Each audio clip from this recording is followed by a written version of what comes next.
पंक्ति सुनाई थी ना शुरू में अरुण कमल की।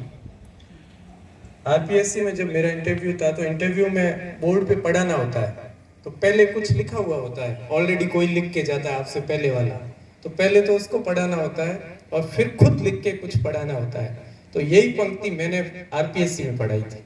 अपना क्या इस जीवन में सब तो लिया उधार, सारा लोहा उन लोगों का अपनी केवल हार।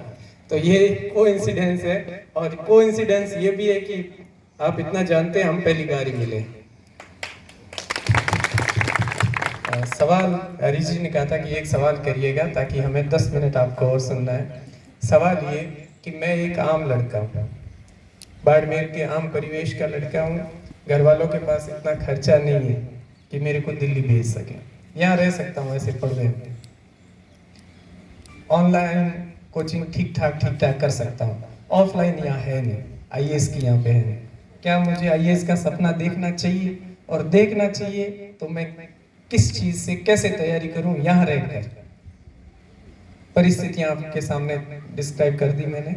आम लड़का हूँ, गांव से आया हूँ, साथ में छोटी मोटी कांस्टेबल की तैयारियां कर रहा हूँ, लेकिन करनी है मुझे आईएएस की। करनी चाहिए या नहीं, और करूँ तो करूँ कैसे?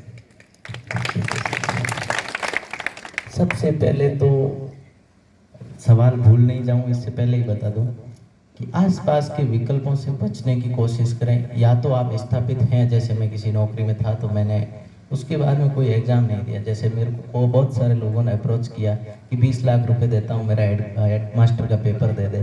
तो मैंने उसको बोला कि पैसा मुझे नहीं चाहिए। तो ऐसे इस तरीके की चीज़ों में, या दूसरी जो जिनको आईएएस बनना है, जो बहुत अच्छे पढ़ाई में है, उनको बाकी चीज़ों से वास्ता छोड़ देना है। जैसे कपड़े कैसे हैं, दूसरा एग्जाम दूं कि नहीं दूं, किसी और का पेपर दूं कि नहीं दूं, सिर्फ अपने काम पे ध्यान देना है। जो एक रूपरेखा मैं बताता हूँ, जो बच्चा गांव में रहता है ठीक वैसा ही मैं बच्चा हूँ, कुछ टाइम के लिए दिल्ली गया। तो मैं अपनी सुनाता हूँ। लूनी एक गांव है, इससे भी छोटा गांव है, ये तो जिला है, जनपद है। लूनी के अंदर रहता था। अन अकेडमी पे मुरनाल पटेल के वीडियोस मिल गए मुझे, वहाँ से मैंने इकोनॉमी पढ़ी। पूरी इकोनॉमी इंग्लिश में पढ़ने के बाद मेरे को काफ़ी समझ बन गई अंग्रेजी और इकोनॉमी दोनों की। उसके बाद में लक्ष्मीकांत सर की एक बुक आती है, एम लक्ष्मीकांत, उसके माध्यम से कॉन्स्टिट्यूशन पढ़ा। ज्योग्राफी के लिए मैंने यूट्यूब से राजस्थानी सोलंकी एकदम फ्री ऑफ कॉस्ट वीडियो उपलब्ध है, उससे बेस्ट टीचर नहीं मिलेगा, वो देख लिए। 3 सब्जेक्ट मेजर पूरे हो गए। एनवायरनमेंट के लिए अखबार पढ़ना बहुत है। उसके अलावा 12वीं की बायोलॉजी के पीछे के 4 पार्ट और 11वीं के एनवायरमेंटल केमिस्ट्री, बस इतने से 5 पार्ट पढ़ लीजिए। हिस्ट्री के लिए स्पेक्ट्रम और जो 3-4 किताबें हैं नई थीम है वही पढ़ सकते हैं। जीएस के लिए इससे ज़्यादा कुछ भी नहीं पढ़ना, और ये यहीं किसी कमरे में हो सकता है, बशर्ते कि उस कमरे में आप ही हो, आपको डिस्टर्ब करने वाला कोई नहीं हो, और आपको अपने आप पर यकीन होना चाहिए। मैंने दिल्ली सिर्फ ऑप्शनल पढ़ने के लिए गया था, मेरा हिंदी साहित्य बैकग्राउंड नहीं था, तो विकास देवी कीर्ति सर से मैंने हिंदी साहित्य पढ़ा। और आजकल उनकी भी क्लासेज ऑनलाइन अवेलेबल है। दिल्ली में जाने के 2-3 नुकसान भी बता देता हूँ। आपको स्वास्थ्य में दिक्कत आने लगेगी, हो सकता है ट्यूबरक्लोसिस हो जाए, क्योंकि एयर क्वालिटी इतनी अच्छी नहीं है। हमारे यहाँ आंधियाँ चलती है, पर ये जो रेत का पार्टिकुलेट मैटर है ये 2 mm से बड़ा है, तो ये हमारे फेफड़ों तक नहीं पहुँचता। दिल्ली में जो पॉल्यूशन के पार्टिकुलेट मैटर है वो यहाँ तक पहुँच जाते हैं, ट्यूबरक्लोसिस हो जाता है। तो यहाँ की एयर क्वालिटी अच्छी है, एक अच्छा एनवायरनमेंट। टाइम टेबल ये होना चाहिए कि आपको कोई डिस्टर्ब नहीं करे। अच्छा टाइम टेबल ये है जिसके पास 24 घंटे हैं। सुबह जल्दी, दिन की शुरुआत जल्दी करें। 3 बजे से 4 बजे से शुरुआत कर दी, 9 बजे तक आप पूरी दुनिया से आगे हो गए। जेफ बेजोस, जकरबर्ग, ये सब लोग 4-5 बजे उठते हैं।